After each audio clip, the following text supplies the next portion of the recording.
જો મિત્રો તૈયાર છે આપણા મેંગો લાડુ, સોફ્ટ અને ટેસ્ટી.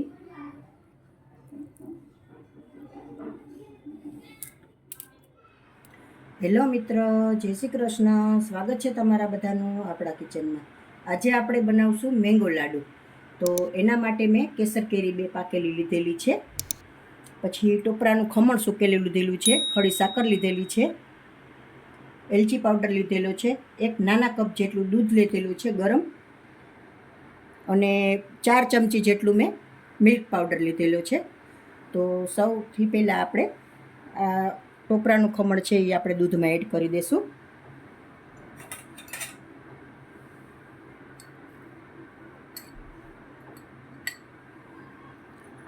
સારી રીતે મિક્સ કરી લઈશું દૂધની સાથે, એટલે પલળી જાય સરસ.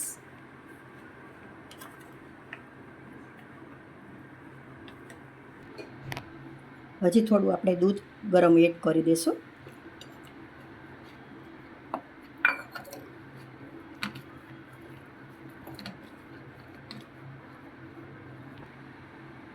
ખમણ આપણું દૂધ સાથે સારી રીતે મિક્સ કરી લીધું છે. તો હવે 2 મિનિટ માટે આને રેસ્ટ આપી દઈશું. ત્યાં સુધીમાં આપણે આ ખડી સાકર છે એનો પાવડર કરી લઈશું. સાકરનો પાવડર આપણો તૈયાર છે. તો હવે આપણે કેરીને આપણે છાલ પાડી અને પીસ કરી અને એનો પલ્પ બનાવી લઈશું. કેરીના ટુકડા થઈને તૈયાર છે. હવે આપણે પીસી લઈશું એને. આમાં કાંઈ એડ નથી કરવાનું, દૂધ ન કે પાણી, એટલે આ રીતે એમ જ પીસવાનું છે. તો હવે આપણે પીસી લઈશું સારી રીતે. પલ્પ આપણો તૈયાર છે. આ રીતે ઘટ જ રાખવાનો છે. હવે આપણે ગેસ પર લઈ લઈશું.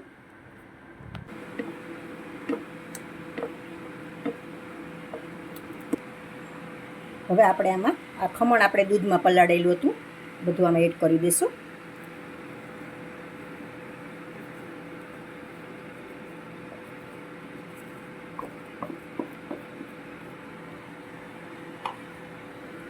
સારી રીતે મિક્સ કરશું.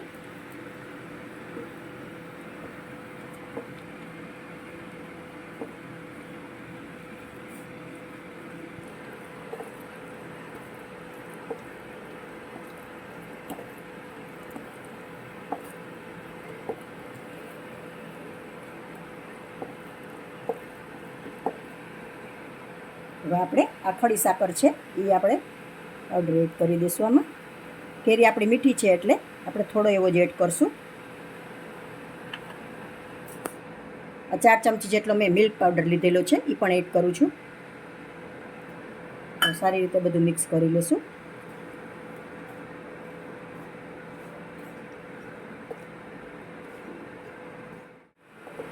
ખાંડ અથવા સાકર તમારે કોઈ પણ વસ્તુ તમે આમાં એડ કરી શકો છો.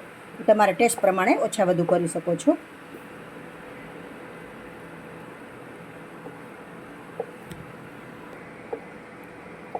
આપણે ઘટ થઈ જાય ત્યાં સુધી આપણે આ રીતે ચલાવશું. ધીમે ધીમે ગેસ ધીમો જ રાખવાનો છે.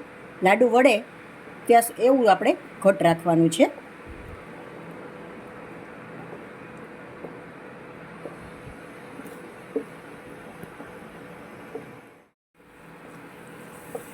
લાડુનું મિશ્રણ આપણું જો ઘટ થઈ ગયું છે. હવે આપણે 1 ચમચી આમાં ઘી એડ કરી દઈશું, એટલે એને એકદમ શાઇનિંગ આવી છે.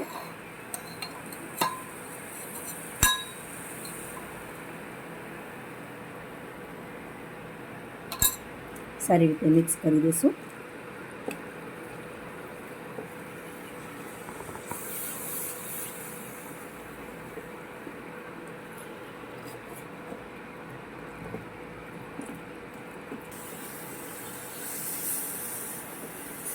થોડો ફ્લેવર માટે આપણે એલચી પાવડર એડ કરી દઈશું.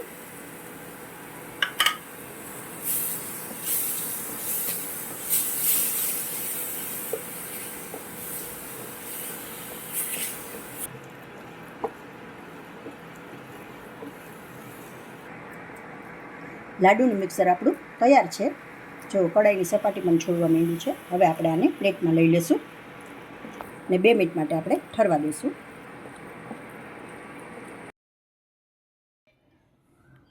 આપણું મિશ્રણ ઠરી ગયું છે. તો હવે આપણે લાડુ વારી લઈશું. થોડું આપણે હાથમાં ઘી લગાવી લઈશું.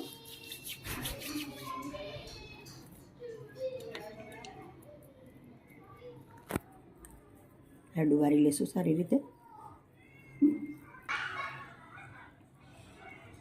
આ કોપરાનું ખમણ મેં થોડું આમાંથી રાખી દીધું હતું, એટલે હવે આપણે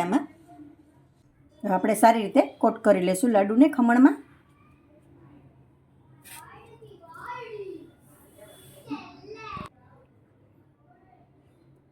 આ રીતે આપણે બધા લાડુ વારી લેશું. તમે નાની મોટી સાઈઝ તમારા ચોઈસ પ્રમાણે કરી શકો છો.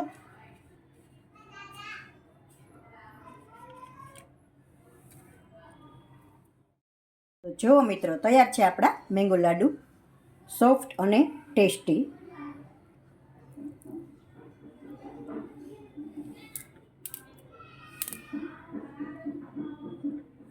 તો જો મારી રેસીપી પસંદ આવી હોય તો લાઈક કરશો, કોમેન્ટ કરશો, તમારા મિત્રોમાં શેર કરશો અને એકવાર જરૂરથી બનાવશો. બહુ જ સરસ બન્યા છે અને બાળકોને પણ પસંદ આવશે.